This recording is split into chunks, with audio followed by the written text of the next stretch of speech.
가톨릭 교회에서 전해오는 신화가 하나 있습니다. 어느 장로님이 저에게 보내주신 건데요, 감동이 돼서 여러분들에게 소개를 합니다. 북유럽 어느 시골 성당에 사람 크기만 한 예수님 동상이 세워져 있었답니다. 그 예수님 동상 앞에 기도를 하면 소원이 잘 이루어진다고 하는 소문 때문에 많은 사람들이 와서 그 동상 앞에 기도를 하고 또 소원을 말했답니다. 그런데 그 교회 문지기가 그 예수님 동상이 한번 돼보고 싶은 거죠. 내가 한번 저 자리 서봤으면 좋겠다. 그게 소원이어서 예수님께 날마다 그 소원을 아뢰었대요. 하나님, 내가 예수님이 돼서, 예수님 동상이 돼서 저 자리 한번 서보고 싶은데 내 기도를 좀 응답해 주십시오. 하도 기도를 하니까 어느 날 정말 음성이 들렸답니다. 그래서 네가 하도 소원을 말하니까 딱 하루만 너하고 자리를 바꾸겠다. 그런데 한 가지 약속을 해야겠다. 너는 누가 와서 무슨 기도를 하든지 간에 아무 말도 하면 안 된다. 다시 말하지만 무슨 소리를 들어도, 누가 와서 무슨 기도를 해도 절대로 아무 말도 하지 말아라. 알겠느냐? 해서 이 문지기하고 아마 예수님이 이제 약속을 했나 봐요. 그래서 문지기가 절대 입 다물고 있겠다고 단단히 약속을 하고, 어느 날 문지기는 예수님 동상이 되고 이제 예수님은 문지기가 됐대요. 딱 하루만 하는 일입니다. 이 문지기가 예수님 동상이 돼서 서 있는데 첫 번째 사람이 왔어요. 아주 부자였고 도박을 즐기는 사람이었는데 이 도박을 하러 가면서 기도를 하러 온 거예요. 오늘 도박을 하러 가는데 돈을 잃지 않고 많이 딸 수 있도록 좀 도와주십시오. 그렇게 간절히 기도를 하면서 나갔는데, 나갈 때 들고 온 돈보따리 가방을 그냥 놔두고 그냥 간 거예요. 근데 이제 이 동상이, 그 문지기가 그 가방 가져가라고 얘기를 해주고 싶은데 이제 입을 다물으라 그랬으니까 그냥 나간 거거든요. 아무 말도 못했죠. 근데 조금 있더니 아주 가난한 농부가 한 명 들어왔습니다. 이 농부가 기도를 하는데 뭐라고 얘기하냐면, 하나님, 우리 아내 좀 살려주십시오. 죽을 병이 걸렸는데 우리 아내 좀 살려주십시오. 돈만 있으면 이 치료받을 수 있다는데 돈도 없고 정말 우리 아내 좀 살려주십시오 하면서 너무 간절하게 기도를 하는 거예요.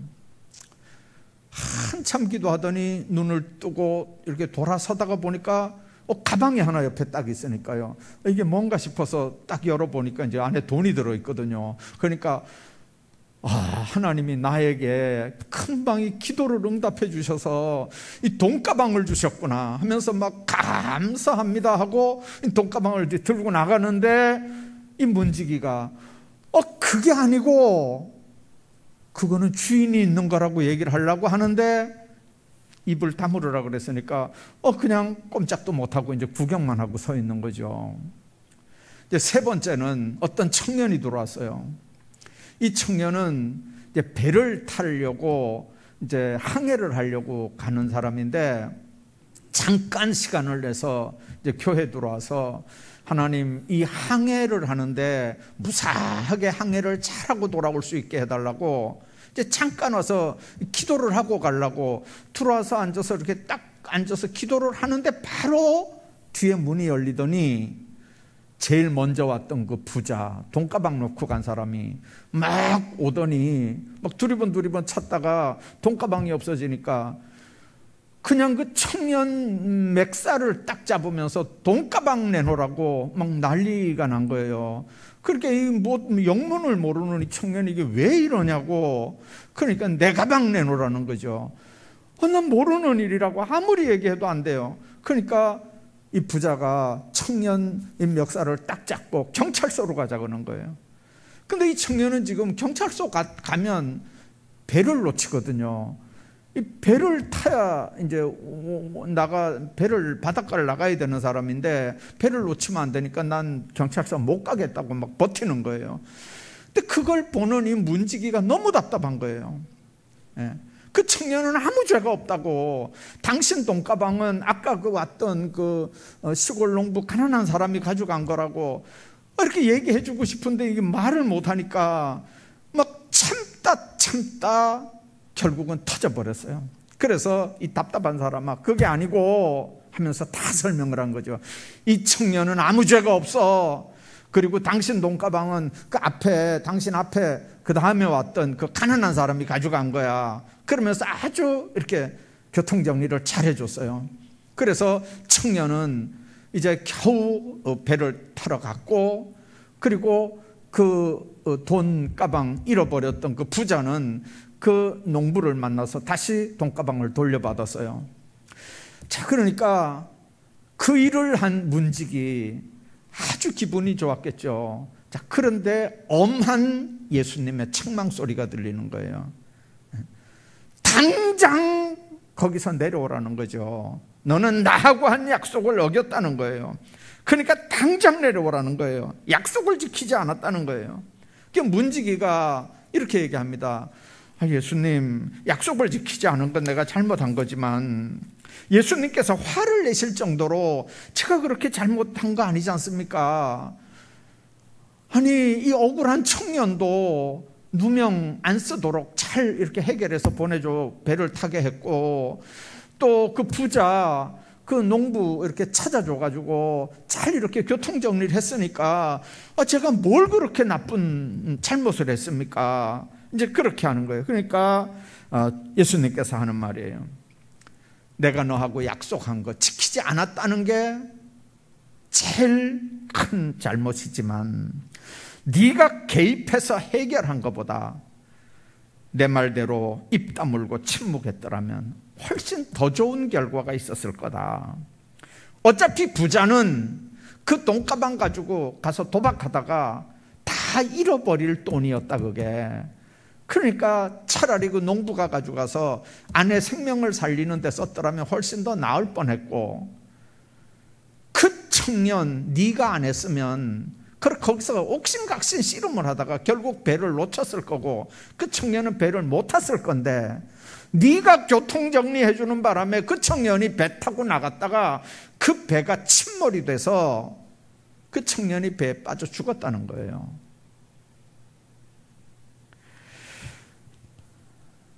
내가 침묵으로 일을 하는 이유를 네가 알겠느냐 하는 거죠.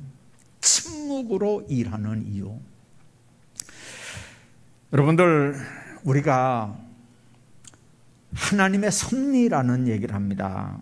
이 섭리라는 단어가 원래 영어로는 이게 프로비덴스라고 하는 단어인데 이게 라틴어에서 왔거든요. 프로비덴티아라고 하는 단어에서 온 겁니다. 헬라어는 프로노이아라고 하는 단어입니다. 이게 무슨 뜻이냐면 피조물에 대한 하나님의 계획이나 의도를 이야기하는 겁니다. 하나님에 대한 계획.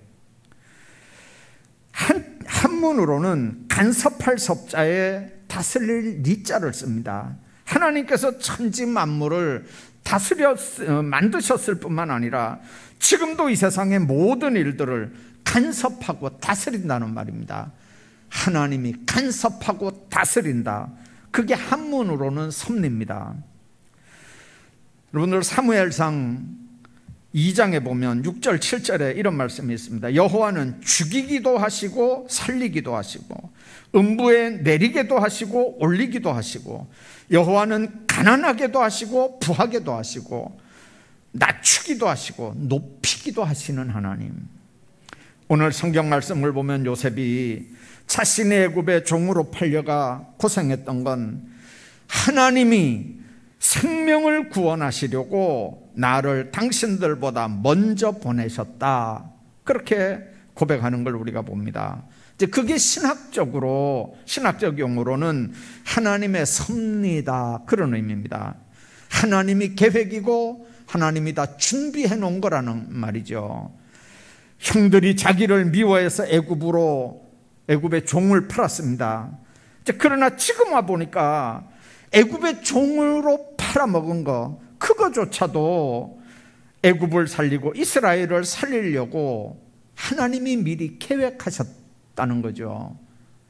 우리는 앞날을 모르잖아요.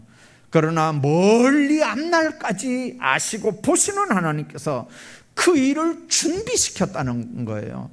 그래서 프로비덴스라고 하는 말이 바로 준비시켰다는 말이죠. 섭리했다는 말이에요.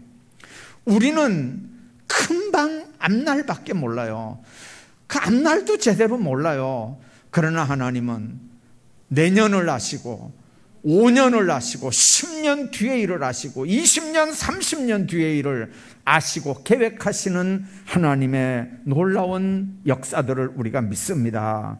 오늘 본문의 요셉 사건을 통해서 미움과 갈등, 고난과 역경 속에서 하나님이 하신 일들을 살펴보면서 인류의 역사와 우리 삶을 주관하는 하나님의 섭리를 생각을 하고 은혜를 나누려고 합니다. 첫째로 하나님의 섭리를 깨달으면 고난의 이유를 이해하게 됩니다. 요셉은 형들에 의해서 수정구덩이에 던져졌다가 나중에는 애굽 상인에게 팔리는 신세가 되고 말았습니다. 요셉은 몇 번의 위기를 넘기고 결국은 애굽의 국무총리가 되지만 그동안에 요셉이 겪은 마음의 고생이나 상처, 그리고 자기를 팔아먹은 형들에 대한 원한은 아마 태산처럼 쌓였을 겁니다. 그런데 무엇이 요셉으로 하여금 자신의 형들을 용서하고 이제 아버지도 없는 그 형들, 배다른 형들을 그렇게 선대하도록 만들었을까요? 오늘 7절, 8절에 그런 말씀들이 나옵니다. 요셉은 고난 속에 나타나는 하나님의 섭리를 절대로 믿었습니다. 7절에 이랬습니다. 하나님이 큰 구원으로 당신들의 생명을 보존하고 당신들의 후손을 세상에 두려고 나를 당신들보다 먼저 보내셨나니 나를 이리로 보낸 이는 당신들이 아니요 하나님이시니라. 요셉은 자신의 고난 가운데서 분명히 하나님의 뜻이 있는 걸 알았습니다. 그래서 성경에 요셉이 자신의 고난 때문에 불평했다든가 원망했다는 말이 한 줄도 기록이 되어 있지 않습니다. 얼마든지 형들을 미워하고 원망할 수 있는 말들 많이 했을 텐데 형들을 미워하지 않고 원망하지 않은 것은 인간의 모든 운명이 하나님의 계획 안에, 하나님의 섭리 안에 있다고 그는 분명히 믿었기 때문에 그렇습니다. 심지어는 인간들의 간악함과 배반도 하나님의 섭리의 관점에서 보는 게 그의 신앙이었고 삶이었습니다. 그러니까 억울할 일도 없고, 그러니까 누구 괘씸할 일도 없습니다. 인간들의 간악함, 배반, 그거조차도 하나님의 섭리 안에, 하나님의 계획 속에 다 있다고 보면, 아, 하나님이 저 사람은 저렇게 쓰시는구나, 하나님이 저 사람은 저렇게 쓰는구나, 크게 이해가 되면, 그럼에도 그 모든 게 다 하나님이 계획하시는 거다, 하나님이 주관하는 거다, 합력해서 하나님의 선을 이루는 거다, 그렇게 하면 여러분들 억울할 일이 없잖아요. 그러면 누구 표적 삼아서 괘씸하게 생각할 이유가 없잖아요. 우리의 삶의 자리가 그런 믿음이 있기를 주의 이름으로 축복합니다. 인간의 역사는 하나님의 손안에 있고 인간의 운명도 하나님의 손안에 있는 걸 믿는 게 우리 크리스찬들입니다. 오늘 내가 당하는 모든 일이 모순되고 부조리한 것 같이 느껴지고 때로는 이해가 안 되는 때도 있습니다. 그러나 결국은 인생의 모든 문제는 합력해서 선을 이루는 거고 하나님의 뜻이 이루어지고야 만다는 사실을 우리는 믿는 겁니다. 그렇기 때문에 어떤 경우에도 절대자인 하나님을 바라보고 하나님의 선하심을 끝까지 우리가 믿어야 합니다. 이게 믿음입니다. 때로는 이해가 안 되죠. 때로는 계산이 안 맞습니다. 그런데도 끝까지 하나님은 선한 분이고 우리를 향한 놀라운 계획을 가지고 계시는 분이고 그걸 믿는 게 믿음이란 말입니다. 그렇기 때문에 요셉은 그가 당하는 인간적인 배신, 인간적으로 억울한 일들, 이 모든 것들을 끝까지 믿는 겁니다. 그 어려움들도 하나님의 선하신 뜻 안에 있다고 하는 걸 해석하고 견디고 나갈 수 있는 겁니다. 뿐만 아니라 요셉은 고난을 통해서 자신에게 주는 사명을 분명하게 압니다. 오늘 5절에 그랬습니다. 많은 생명을 구원하시려고 나를 당신들보다 먼저 보내셨다고 그렇게 고백을 합니다. 요셉은 자기가 당한 고난이 우연히 세상 말로 재수가 없어서 당하는 그런 고난이 아니라는 거죠. 그 고난은 하나님의 계획 안에 있고 하나님께서 자기를 통해서 큰 일을 하기 위해서 만민의 생명을 구원하려고 하는 도구로 쓰려고 자기를 지금 연단시키고 준비시키는 거라고 지금 고백을 하는 겁니다. 그런 사명을 알아야 고난을 이길 수 있습니다. 그런 사명을 알아야 고난의 의미가 있고 모든 힘든 삶들도 가치가 있는 겁니다. 최종 목표가 보디발 집의 가정 총무로 요셉의 인생이 끝날 것 같다면 하나님께서 이렇게 힘들게 고난을 안 줬을 겁니다. 그러나 총리라고 하는 자리가 얼마나 정치적인 비바람을 많이 맞아야 되는 자리입니까?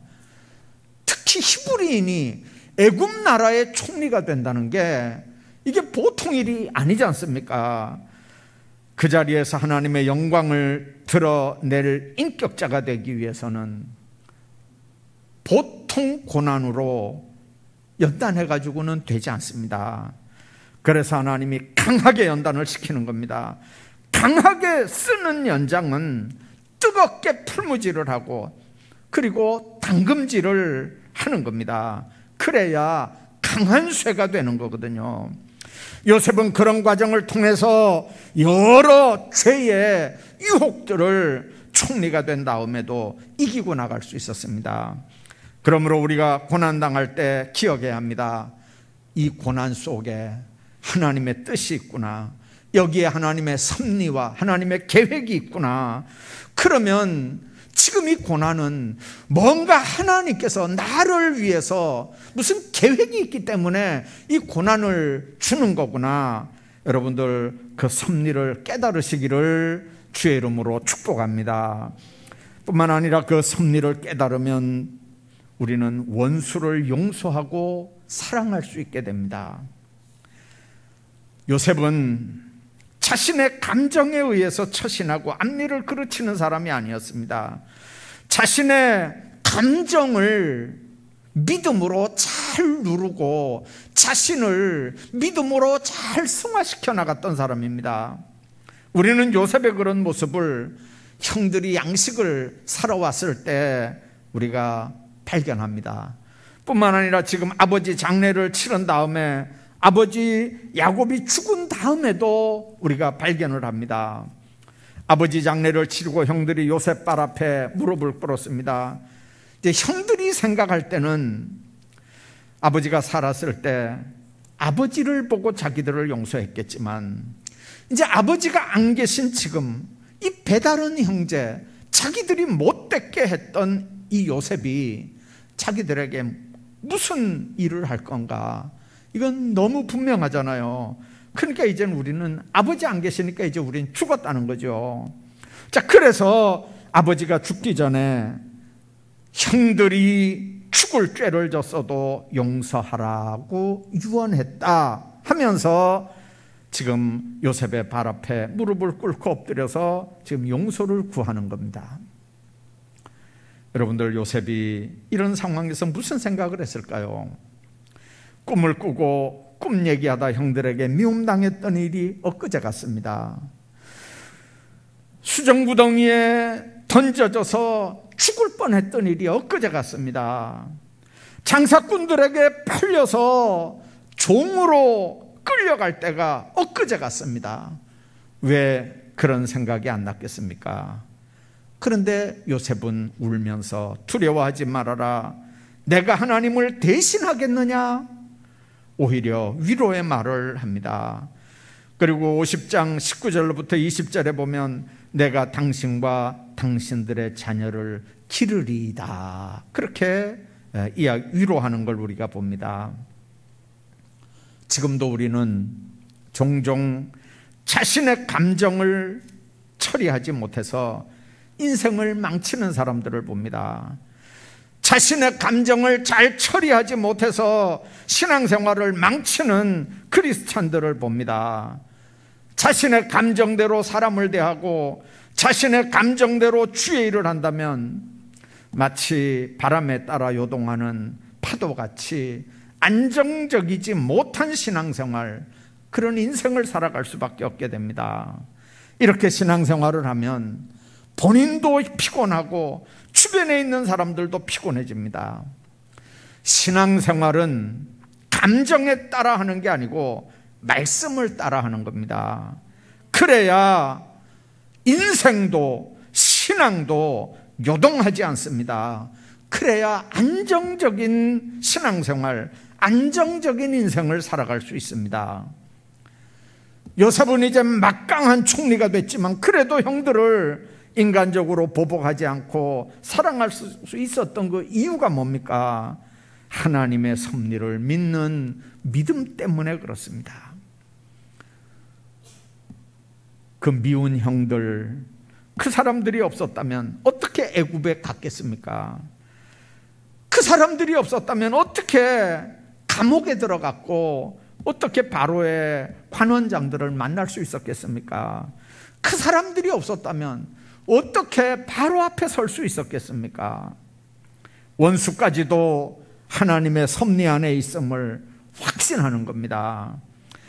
나를 해친다고 하는 사람들, 어떨 때는 나를 죽이려고 했던 사람들이 지나놓고 보니까 내가 국무총리가 되는 일에 쓰임을 받았던 협력자들이 되는 걸 요셉은 지금 보는 거예요.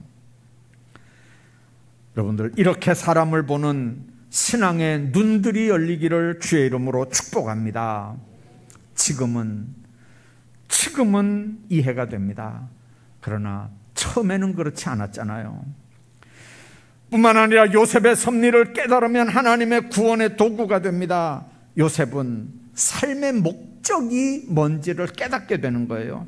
7절에 보니까 하나님이 큰 구원으로 당신들의 생명을 보존하고 당신들의 후손을 세상에 두시려고 나를 당신들보다 먼저 보내셨다, 그렇게 얘기합니다. 우리가 살아가기 어려운 현장을 만날 때마다 삶의 주관자인 하나님을 향해서 왜 하나님은 우리를 이런 환경으로 보내셨습니까?